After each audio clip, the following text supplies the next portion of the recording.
Oui, alors a priori, ça paraît difficile, effectivement. 47 États, des administrations différentes, des rapporteurs différents, des époques différentes.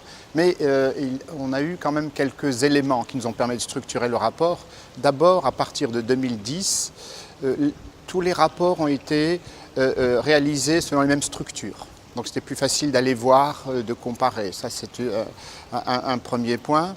Le deuxième aspect, c'est qu'on est parti de l'article 2 qui fixe les fondements de cette démocratie locale et qui dit en substance que ça doit être intégré dans le droit interne ou dans la Constitution. Donc tous les États qui ont signé cette charte, normalement, devrait la respecter. Donc voilà les éléments qui nous ont permis d'aborder ce rapport avec quand même un cadre objectif. Alors, je vais commencer par les négatives. On a une crise financière, évidemment, une protection sociale plus importante, ce qui a obligé les États à revenir sur cette démocratie locale et à avoir une tendance à centraliser. Donc le financement de la protection sociale est le premier point faible, en tout cas c'est le premier point qui a impacté l'autonomie locale et financière des collectivités. C'est quelque chose qu'on a retrouvé assez souvent et parfois y compris dans des États dotés de démocratie avancée. Un autre point un peu plus préoccupant, c'est l'absence de consultation des collectivités pour les décisions qui les concernent. Alors que ce soit pour remettre en cause les périmètres, ce qu'on appelle le processus de fusion, de regroupement, c'en est un, que ce soit pour revoir les modalités de financement ou de péréquation, on a senti là aussi qu'il y avait une espèce de centralisation et une volonté de revenir sur certains aspects qui sont pourtant explicitement dans la charte. Voilà.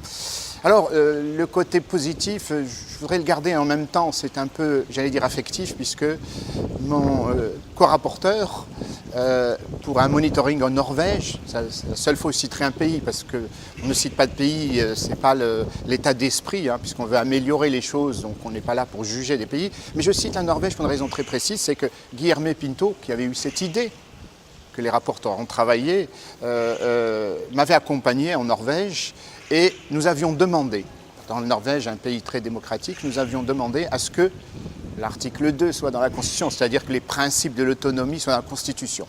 C'est un peu compliqué, je vous assure que le dispositif législatif pour modifier la Constitution est quelque chose de complexe.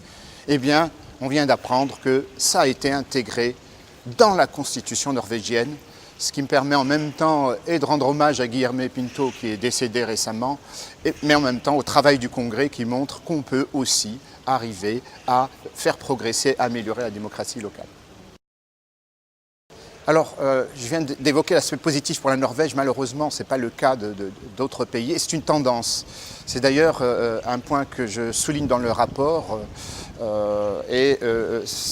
ça nous inquiète vraiment parce que c'est la remise en cause du principe même, du fondement même de l'autonomie locale. Et on voit certains pays, encore une fois, dotés d'un état avancé de démocratie, remettre en cause, interpréter certains aspects de la charte pour justifier leur non-application. Et ça, c'est une tendance. Et tous les ans, il y a quelques pays qui reviennent sur l'interprétation. Or, s'il y a quelque chose qui est précis dans la charte, c'est bien les dispositions, les formulations qui ont été, précisées. Et tantôt, on les accuse de vagues, tantôt on indique qu'elles sont floues, ce qui n'est pas vraiment la réalité. Je crois que les arguments ne sont pas recevables et j'ai dans ce rapport et j'ai présenté à la Commission en termes de recommandations le souci de prévenir ce genre de comportement parce que cela remettrait en cause le fondement même de cette charte de l'autonomie locale que de contester son intégration dans le droit interne.